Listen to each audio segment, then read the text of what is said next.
에베소서 5장입니다. 에베소서 5장 15절에서 21절까지, 에베소서 5장 15절에서 21절까지 우리 교독하시면서 말씀 읽겠습니다. 15절 제가 먼저 읽습니다.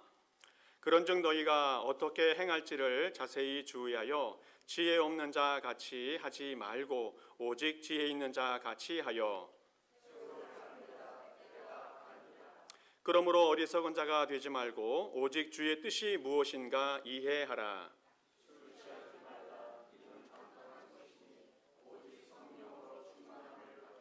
시와 찬송과 신령한 노래들로 서로 화답하며 너희의 마음으로 주께 노래하며 찬송하며,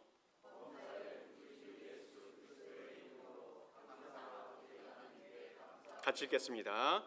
그리스도를 경외함으로 피차 복종하라. 아멘. 예, 오늘 김영각 장로님 작은 딸 오셔서 예배드리고 있는데 소개 못했네요. 하여튼 오셔서 감사하고 오늘도 기쁜 날, 또 즐거운 날 되시기 바랍니다. 얼마 전 우리가 큰 일을 한번 겪지 않았습니까? 세계적으로 온 세상에 큰 사건이 하나 있었는데 바로 코로나19 사건이었습니다. 4년 동안 온 세상이 마비되어졌고 모두가 다 정말 경험하지 못한 그런 특별한 경험을 하게 되어졌습니다.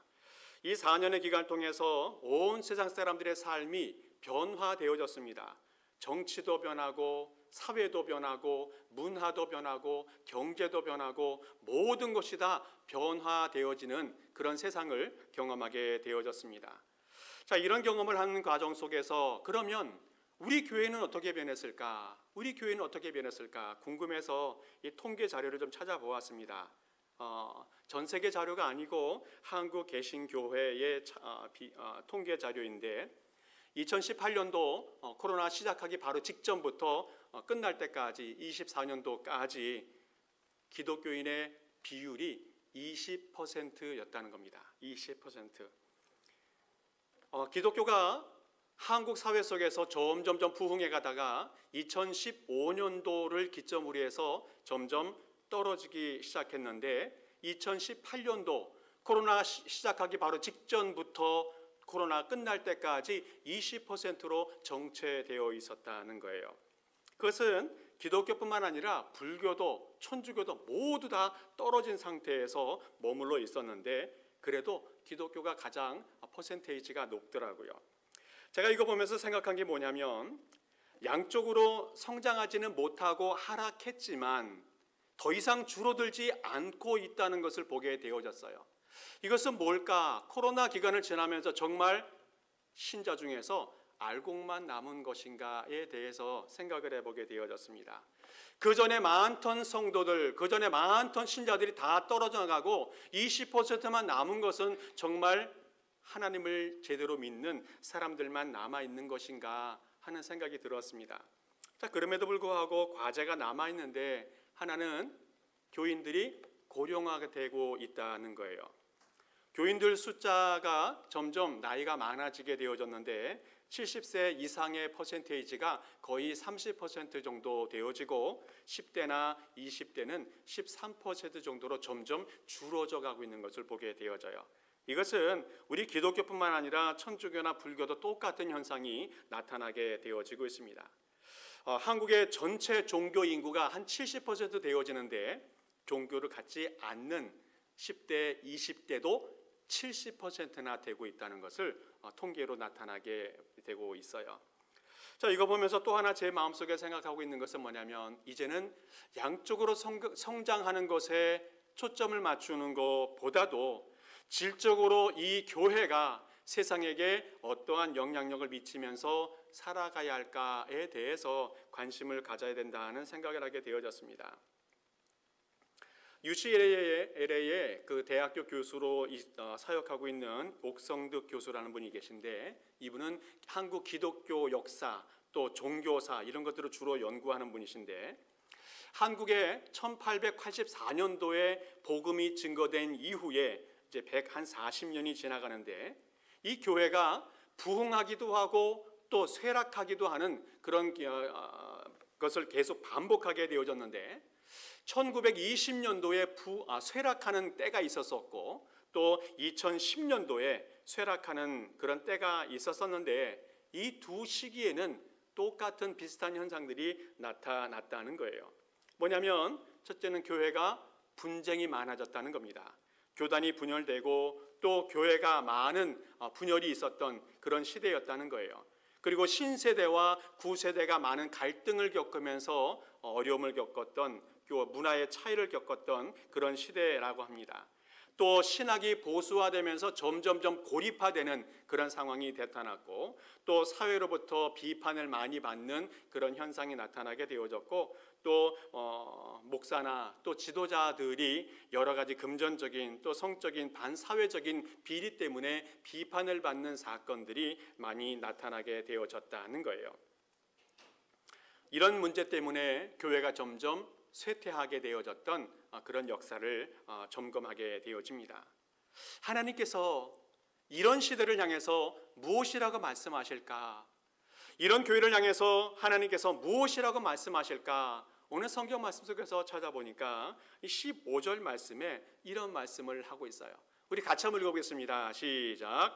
그런즉 너희가 어떻게 행할지를 자세히 주의하여 지혜 없는 자 같이 하지 말고 오직 지혜 있는 자 같이 하라. 이 시대를 향해서 주님이 말씀하십니다. 어떻게 살아가야 할지 깊이 생각해야 한다. 또 이 시대를 잘 연구해야 된다. 그래야 지혜로운 사람으로 살아갈 수 있다 말하고 있습니다.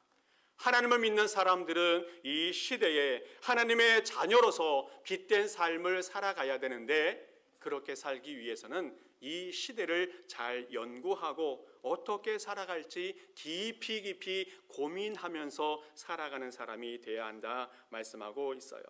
또 17절 말씀에서도 이렇게 말씀하고 있습니다. 같이 읽습니다. 시작. 그러므로 어리석은 자가 되지 말고 오직 주의 뜻이 무엇인가 이해하라. 아멘. 오늘 성경에서는 지혜로운 자와 어리석은 자를 비교하면서 하나님의 뜻을 깨닫고 분별하는 사람은 지혜로운 사람이지만 그렇지 못한 사람은 어리석은 자라 말씀하고 있습니다. 그러면서 성경 속에서 계속 이야기해 주는 것이 어떻게 하면 지혜롭게 살아갈 수 있을까 말씀해 주고 있습니다. 먼저는 세월을 아끼라는 겁니다. 세월을 아끼라. 16절, 17절 두 절 말씀인데 우리 같이 한번 읽어보겠습니다. 시작. 세월을 아끼라. 때가 악하니라. 그러므로 어리석은 자가 되지 말고 오직 주의 뜻이 무엇인가 이해하라. 아멘. 오늘 성경에서 세월을 아끼라 말하는 것은 시간을 아끼고 인생을 아끼라는 말씀을 하고 있습니다. 성경에서 시간, 세월 아주 중요한 말인데 중요한 시기, 어떤 특별한 기회 이런 것들을 이야기하고 있습니다. 이 기회를 잘 잡아서 그 현실에서 바른 삶을 살아갈 것을 주님께서 말씀해 주고 있어요. 이 기회가 왔을 때에 어떠한 희생과 대가를 치르더라도 그 기회를 잘 선용해서 바르게 살아갈 것을 말씀해 주고 있습니다. 이 시기는 지금 무엇을 할 시기입니까?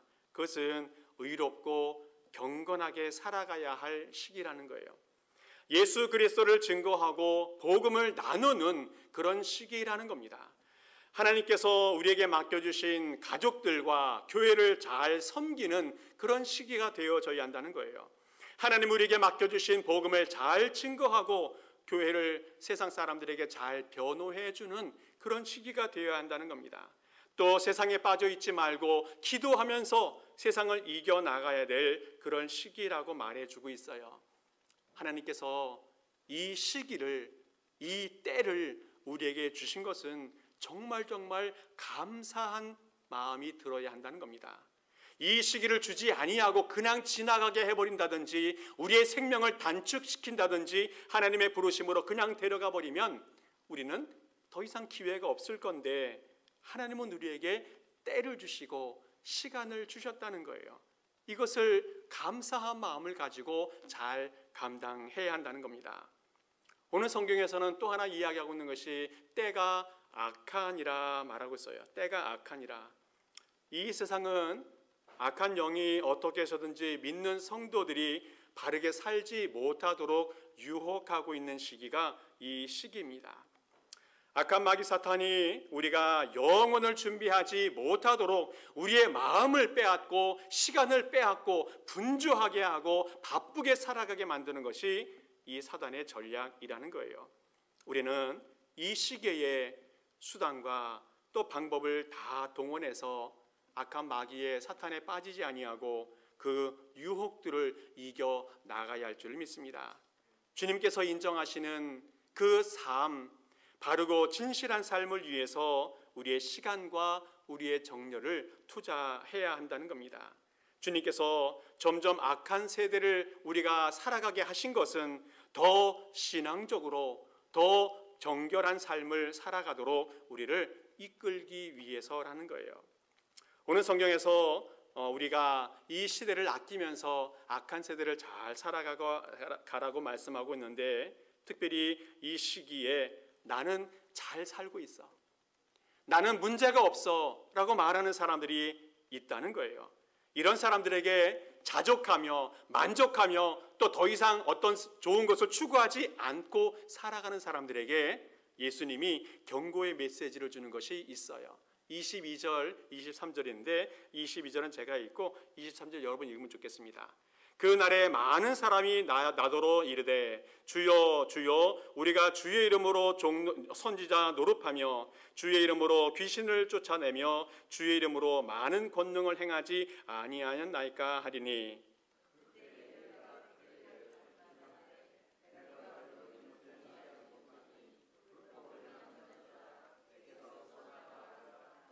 아멘. 마지막 날에 거짓 선지자들이 또 마지막 날에 하나님의 말씀대로 살지 않고 자기 마음대로 살았던 사람들에게 주님이 이렇게 평가하십니다. 마지막 날에 많은 사람들이 주님의 이름으로 살았습니다. 주님의 이름 때문에 살았습니다. 주님의 이름을 위해서 열심히 살았습니다 라고 말하는 사람들에게 주님이 이렇게 말한다는 거예요. 불법을 행하는 자들아, 불법을 행하는 자들아. 왜 이렇게 책망하십니까? 그것은 주님의 이름이라고 이름 붙여 놓았지만 자기 열심으로 내 뜻대로 내 계획대로 살아갔기 때문에 그렇게 평가하시고 또 경고하신다는 거예요.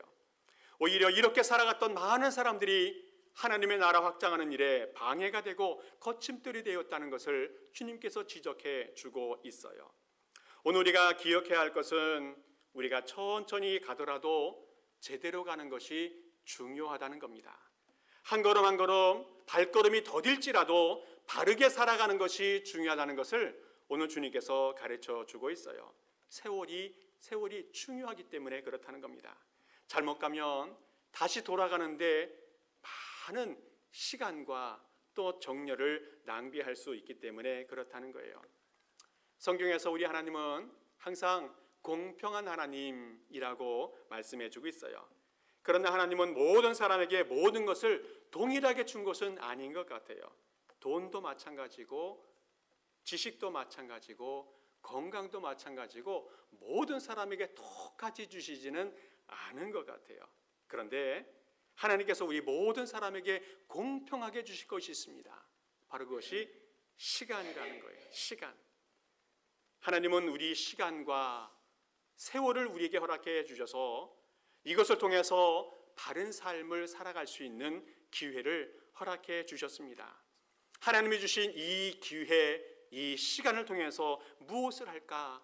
하나님의 말씀을 배우는 기회로 삼아야 하고, 또 하나님의 사역에 힘쓰는 시간을 가져야 하고, 또 다른 사람과 좋은 관계를 맺으면서 살아갈 수 있는 그런 기회를 가져야 됩니다. 협력하고 또 용서하고 주님의 일에 헌신할 수 있는 그런 기간으로 만들어 가야 한다는 겁니다.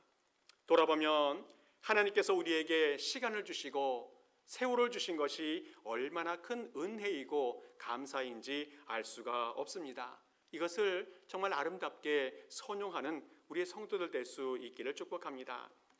어제는 8월 23일인데 절기로 처서예요. 처서라고 하는 것은 더위가 꺾인다는 의미가 있습니다. 제 마음속에 한 계절이 또 지나가는구나, 또 새로운 새 계절을 맞이하는구나 하는 생각이 들어요. 그러면서 마음속에 조급함이 자꾸 생깁니다. 올 한 해 3분의 2가 지나갔는데 무엇을 했는가 돌아보게 되어졌고, 앞으로 3분의 1 동안 무엇을 하면서 살아가야 할까에 대한 그런 고민을 하게 되어졌습니다. 그러나 오늘 말씀 속에서 남은 시간, 하나님이 우리에게 남은 시간을 주었는데 그 남은 시간 동안에 세월을 아끼라. 이제 아직까지 늦지 않았으니 악한 세상에 물들지 아니하고 악한 세상의 유혹에 빠지지 아니하고 오직 주의 일에 힘쓰며 살아가라 말씀해 주십니다. 세월을 아끼라. 또한 주님께서 우리에게 무엇을 말씀하고 있습니까? 2절 그 다음 말씀에 술이나 세상에 취하지 말고 성령의 충만함을 받으라 말씀해 주고 있어요. 우리 18절 말씀 우리 같이 한번 읽어보겠습니다. 시작. 술 취하지 말라. 이는 방탕한 것이니 오직 성령으로 충만함을 받으라. 아멘. 주님께서 이 땅에서 우리가 지혜롭게 살아갈 수 있는 길을 열어주셨는데 바로 그것이 성령의 충만함이라는 거예요. 술 취하는 것은 방탕한 것이니 성령의 충만함을 받으라 주님께서 말씀해 주고 있습니다. 이 술 취한다는 것은 지금도 마찬가지지만 그 당시에도 그 사회의 큰 문제였다는 겁니다. 그리고 이 말씀을 전하고 있었던 그 초대교회 상황 속에서도 아주 심각한 문제가 있었다는 거예요. 얼마만큼 심각했는지 전에 내려온 이야기 들어보면 알렉산더 대왕이 한 대회를 열었어요. 술 많이 마시기 대회를 열었다고 합니다. 그래서 많은 사람들이 참여해요. 그 당시에도 아마 술 마시는 것이 자랑스럽게 생각하고 많이 마셨던 사람들이 많이 있었던 것 같아요. 그래서 술을 마음껏 마시고 마신 거 하시는 그런 대회를 참가하게 되어집니다. 어떻게 됐습니까? 그 대회에 참석한 사람 중에서 30명이나 사망을 했다는 거예요. 그 당시나 지금이나 술이 얼마나 많이 마시고 있고 또 얼마나 흥청거리고 방탕한 삶을 살아가고 있는지 짐작하게 되어집니다. 우리 한국인들도 술을 참 좋아하는 것 같아요. 평균을 따져보니까 1년에 모든 사람들의 평균을 따져보니까 8.7리터를 마신답니다. 8.7리터. 다른 나라에 비해서는 좀 더 많이 마시는 것 같아요. 다른 나라들은 보통 7리터 정도 마시는데 1리터 정도를 더 마시는 것 같습니다. 코로나를 지나가면서 회식 문화가 좀 줄어서 전체 술 소비는 좀 줄었다고 해요. 그런데 문제는 젊은 세대들이 또 청소년 세대들이 또 여성들이 더 많이 마시게 되어졌다는 겁니다. 왜 그런가 여러 가지 분석을 해보면 TV 보면 술 마시는 것이 아주 일반화되어 있어요. 예능 프로 보면 정말 많은 퍼센테이지가 술 마시면서 노는 그런 프로들을 만들어내고 있어요. 그리고 또 어떤 유명인들은 술 많이 마시는 주량을 자랑하는 이야기들도 많이 하고 있습니다. 뿐만 아니라 우리 기독교 내에서도 이제는 술에 대한 거부감이나 죄의식들을 많이 사라지게 되어졌다는 거예요. 술 마셔도 죄 아니야, 큰 문제 없어 라고 이야기하는 사람들이 많아져서 점점 술에 대해서 관대해지고 문제 없다라고 이야기하는 사람들이 많아졌다는 거예요. 자, 그런데 술은 마시는 것으로 끝나지 않습니까? 그렇죠? 술을 마시면 취하게 되어지고 취한 후에는 반드시 문제가 생긴다는 거예요. 먼저 술 마시면 어떤 문제가 생기는지 의사들이 이렇게 해요. 두통, 혼미, 그 다음에 피로, 어지러움, 졸림, 둔함, 권태, 식욕 상실 이런 문제가 발생한다고 합니다.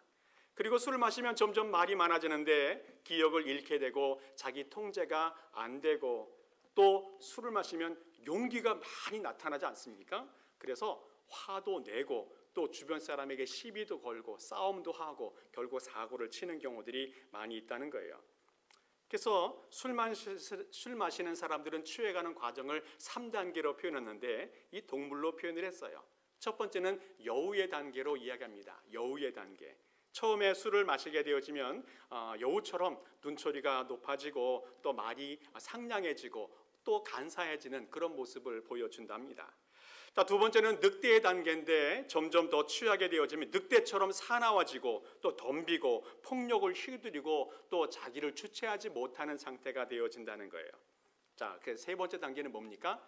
돼지의 단계예요. 돼지의 단계는 이제 더 이상 상태가 호전되지 않고 아무나 뒹굴고 배설하고 추한 모습 그대로 살아가는 그 모습을 이야기한다는 겁니다. 성경에도 삼손은 들릴라가 부어주는 그 술잔을 계속 받아 마시고 그 무릎 빼고 자다가 어떻게 됐습니까? 두 눈이 뽑히고 개처럼 끌려가는 그런 신세가 되어졌어요.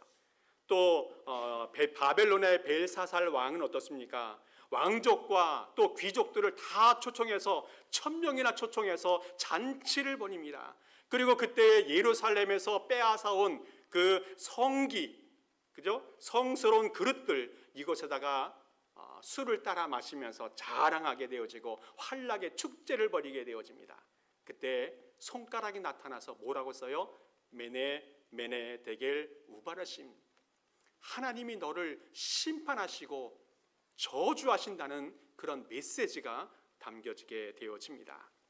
술 취함이라고 하는 것은 그 자체만이 문제가 아니라는 것을 말해주고 있어요. 술 취함으로 인해서 생활이 무질서하게 되어지고 방탕하게 되는 것이 문제를 이야기합니다. 술 취하게 되면 그것으로 끝나는 것이 아니라 마약으로 도박으로 쾌락으로 빠지게 되어져서 그 인생이 비참하게 파멸로 마무리될 수 있음을 말해주고 있어요. 그래서 오늘 성경에서 술 취하지 말고 오히려 성령의 충만함을 받으라 말씀하고 있습니다. 이 세상에 악한 영에 빠지지 말고 유혹에 빠지지 말고 성령의 지배를 받는 삶을 살아야 되는데 그렇게 살기 위해서는 성령의 충만함을 받아야 한다 말씀해 주고 있습니다. 성령의 충만함을 왜 받아야 됩니까? 그것은 이 시대를 잘 분별해야 하기 때문에 그래요. 성령의 충만한 사람만이 시대를 잘 분별할 수 있습니다. 악한 영이, 악한 사람들의 말이, 매스미디어들이 우리의 눈을 얼마나 많이 가리게 해서 옳은 것이 무엇인지 그른 것이 무엇인지 분별하지 못하게 하는 것이 많이 있습니다. 성령의 충만함이 있어야만 바른 길, 진리의 길, 사명의 길을 발견하고 걸어갈 수 있다는 거예요. 또 하나 성령의 충만함이 왜 필요합니까? 그것은 능력 있게 살아가기 위해서 성령의 충만함이 필요하다는 거예요. 하나님께서 은혜 주셔서 옳은 길을 알았다고 해서 그 길을 다 걸어갑니까? 못 가는 거예요. 용기가 없어서 못 가고 능력이 없어서 못 가는 것이 우리의 현실입니다. 그러나 성령의 충만함을 받은 사람은 그 길을 용기 있게 걸어갈 수 있고 능력 있게 걸어갈 수 있게 되어진다는 거예요. 성령의 충만함은 지혜를 주셔서 이 시대를 잘 분별하게 하시고 성령의 충만함은 우리에게 용기와 능력을 주셔서 그 길을 잘 걸어가게 하신다는 거예요. 어떤 사람들은 성령의 충만함이 그냥 방언 많이 하는 사람이나 또 소리 높여 유창하게 기도하는 사람이나 또 신비한 체험을 많이 하는 사람, 이런 사람으로 생각하는데 그렇지 않다는 겁니다. 성령이 충만한 사람은 하나님과 함께 살아가는 사람입니다. 성령이 충만한 사람은 어떠한 어려움이나 환난이나 풍랑이나 역경이 오더라도 이것을 이겨내기 위해서 하나님의 능력을 힘입어서 열심히 살아가는 사람, 그 사람이 성령의 충만한 사람이라는 거예요. 성령의 충만한 사람은 자신의 연약함에 매여 있지 아니하고 절대적인 하나님의 능력을 의지하면서 하나님이 원하시는 그 삶을 살아가는 사람, 그 사람이 성령이 충만한 사람이라는 겁니다. 성령이 충만한 사람, 정말 능력 있는 삶을 살게 되어지고 모든 삶을 완수해 갈 수 있게 되어지는데 오늘 성경에서 몇 가지 성령의 충만한 사람이 살아가는 모습을 말씀해 주고 있어요. 먼저는 성령이 충만한 사람은 하나님을 찬양하면서 살아가는 사람이라는 겁니다. 19절 말씀 우리 같이 읽겠습니다. 시작. 너희의 마음으로 주께 노래하며 찬송하며 아멘. 성령이 충만한 사람은 하나님을 찬양하는 사람이라는 겁니다. 주로 교회에서도 찬양팀이나 또 찬양대가 찬양을 열심히 또 주로 하게 되어지는데, 성령이 충만한 사람, 신앙이 성숙된 사람은 모두가 다 찬양하는 삶을 살게 되어진다는 겁니다. 찬양은 환경과 여건을 뛰어넘어서 찬양하게 되어집니다. 우리의 현실 속에서 불만도 있고 또 원망도 있지만 성령이 충만한 사람은 찬양하면서 살아가게 되어진다는 거예요. 성령이 충만한 사람은 하나님의 은혜를 기억하고 또 예수 그리스도의 구원을 감사하고 성령님의 인도하심을 받으면서 찬양의 삶을 살아가게 되어진다는 겁니다. 술 취한 사람이 술 기운으로 노래를 많이 부르듯이 성령이 충만한 사람도 찬양의 삶을 살아가게 되어져요. 술 취한 사람이 용기를 내어서 사고치는 것처럼 성령의 충만한 사람들도 현실의 상황을 이겨나가게 되어진다는 겁니다. 그리고 성령이 충만한 사람은 신령한 노래를 부르면서 할렐루야 찬양하며 살아가게 되어진다는 거예요. 또 성령에 충만한 사람은 어떻게 살아갑니까? 감사하면서 살아간다는 거예요. 감사하면서 살아간다. 우리 20절 말씀 우리 같이 한번 읽어보겠습니다. 시작. 범사에 우리 주 예수 그리스도의 이름으로 항상 아버지 하나님께 감사하며 아멘. 성령이 충만한 사람은 감사하는데 항상 감사한다. 항상 감사한다. 항상 감사한다는 것은 상황에 따라서 변화되어진다는 말이 아니라는 거예요. 항상 감사하는 사람은 환경을 초월해서 감사하는 사람을 말합니다. 모든 조건들을 초월해서 감사하는 사람을 말한다는 거예요. 분명한 것은 감사하는 사람을 보게 되어지면 우리가 살아가는 환경의 영향을 많이 받아서 좋은 환경이 되어질 때에 감사하는 것이 일반적인 현상입니다. 자, 그런데 우리 성도들의 감사는 그렇지 않다는 거예요. 우리 성도들의 감사는 상황을 뛰어넘어서 또 모든 환경들을 뛰어넘어서 감사하는 삶을 살아가게 되어진다는 거예요. 왜 그렇습니까? 우리 성도들의 감사는 하나님으로부터 비롯되어졌기 때문에 그렇다는 거예요. 예수 그리스도와 연합되어졌기 때문에 감사할 수 있다는 겁니다. 성령의 충만함이 있기 때문에 감사하면서 살아갈 수 있다는 거예요. 우리 성도들은 궁극적으로 하나님께서 우리에게 축복의 길을 열어줄 것이라고 하는 것을 확신하기 때문에 감사하면서 살아갈 수 있다는 겁니다. 우리 성도들은, 성령이 충만한 성도들은 원망이나 불평이 사라지고 이제는 감사와 찬송이 나타나는 믿습니다. 또 하나 마지막으로 보면 성령이 충만한 성도들은 서로 복종하면서 살아간다고 말하고 있습니다. 우리 21절 말씀 우리 같이 읽겠습니다. 시작. 그리스도를 경외함으로 피차 복종하라. 아멘. 성령이 충만한 사람은 서로에게 복종하면서 살아간다. 이 복종한다는 말은 어떤 존경보다도 더 강한 의미를 담고 있습니다. 근데 이 복종은 강요나 위협 때문에 복종하는 것이 아니라 스스로 자발적으로 복종한다는 것을 말하고 있어요. 오늘 성경에서 예수 그리스도를 믿는다면 복종하라는 겁니다. 예수 그리스도를 구주로 고백한 사람이라면 서로에게 복종하라. 예수 그리스도를 경외하는 사람이라면 서로에게 복종하라 말씀하고 있어요. 우리의 성도 한 사람은 정말 값진 예수 그리스도의 핏값을 주고 산 소중한 존재들입니다. 그러니까 그 한 사람 무시할 수 없고 소홀히 여길 수 없는 그런 존재들이라는 거예요.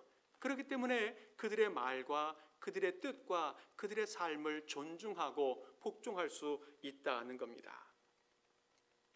어떤 한 연예인이 간증하는 것을 들었는데 지금 살고 있는 남편을 처음에 볼 때는 무엇을 보았는가 하면 그 남편 속에 있는 예수님을 보았다는 거예요. 그러니까 그 예수님을 보고 그 사람을 존중할 수가 있었다는 겁니다. 사람을 바라볼 때에 그 속에 있는 예수 그리스도를 볼 수 있어야 한다는 거예요. 그리고 그 사람을 볼 수 있다면 그 사람을 존중할 수 있다는 겁니다. 그러면서 점점 시간이 지나가면서 그 사람을 존중하게 되어졌고 그 사람이 소중하다는 것을 알게 되어졌고 결혼까지 하게 되어졌다는 이야기를 해요. 오늘 우리 모든 성도들은 우리 속에 예수 그리스도가 있는 줄을 믿습니다. 우리 모두는 다 예수 그리스도를 모시고 살아가는 존재들입니다. 그런데 나만 그런 것이 아니라 우리 모두가 그렇다는 거예요. 그렇다면 옆 사람이 또 나와 함께 살아가는 사람이 예수 그리스도가 그 속에 있다는 것을 알고 소중하게 여기고 존중할 수 있어야 한다는 겁니다. 그리고 서로에게 복종할 수 있어야 한다는 겁니다. 그래야 그 사람이 성령이 충만한 삶을 살아가는 사람이 되어질 수 있다는 거예요. 오늘 성경에서 성령이 충만한 사람은 찬양하는 사람, 감사하는 사람, 서로 복종하는 삶을 살아야 한다 말씀하고 있습니다. 오늘 말씀을 정리합니다. 기독교 초기에 안디옥 교부였던 크리소스톰이라고 하는 사람이 있는데, 이 사람이 우리에게 주어진 이 삶을 지혜롭게 살아가기 위해서 3단계를 이야기하겠어요. 먼저는 과거를 잘 반성해야 된다. 과거의 실수와 잘못들을 되풀이하지 말고 잘 반성하면서 살아야 된다. 둘째는 뭐냐면 현실, 오늘을 성실하게 살아가야 한다 말씀하고 있습니다. 또 바로 세 번째는 내일을 잘 준비하면서 살아가야 한다고 말씀해 주고 있어요. 자, 그래서 과거와 현재와 미래를 잘 분별해서 살아가는 사람이 되어야 되는데, 문제는 이 세상에서 우리가 지혜롭게 잘 살아갈 때에 우리 지혜와 우리의 능력으로는 어렵다는 거예요. 우리 지혜와 우리의 능력으로는 이 땅에서 지혜롭게 살아가는데 불가능하다는 겁니다. 오직 하나님이 주시는 지혜와 하나님이 주시는 힘이 있어야 능력 있게 지혜롭게 살아갈 수 있다는 겁니다. 우리의 사랑하는 성도 여러분들, 내 인생의 선장이 누구입니까? 바로 예수 그리스도인 줄을 믿습니다. 우리 주님께 내 인생의 키를 맡겨 드리기를 바랍니다. 그리고 이제는 내 힘이나 내 능력이나 내 경험을 의지하지 아니하고 전능하신 하나님, 그 하나님을 믿고 살아갈 수 있기를 바랍니다. 뿐만 아니라 성령의 충만함을 받아서 성령님의 능력을 의지하여서 이 땅에서 승리하는 삶을 살아갈 수 있기를 바랍니다. 그래서 주님께 칭찬받고 인정받는 이 시대를 정말 지혜롭게 살아가는 복된 성도 될 수 있기를 간절히 축복합니다. 함께 기도하겠습니다. 아버지 하나님, 감사합니다. 하나님의 섭리 가운데 우리를 부르시고 예수님의 사랑으로 구원의 백성이 되게 해 주셨으며, 이제는 성령의 충만함으로 지혜롭게 살아가게 하시니 감사를 드립니다. 아버지 하나님, 우리 모든 성도들 이 세상을 살아갈 때에 이 세상의 죄악에 빠지지 않게 하시고 물들지 않게 하시고, 오히려 항상 말씀과 기도를 통해서 성령이 충만한 삶을 살게 하여 주시옵소서. 항상 찬양하게 하시고 항상 감사하게 하시고 서로에게 복종하며 아름답게 살아가게 하옵소서. 감사드리며 예수 그리스도의 이름으로 기도하옵나이다. 아멘. 우리 모두 일어서셔서 찬양하시고 축도예배 마칩니다.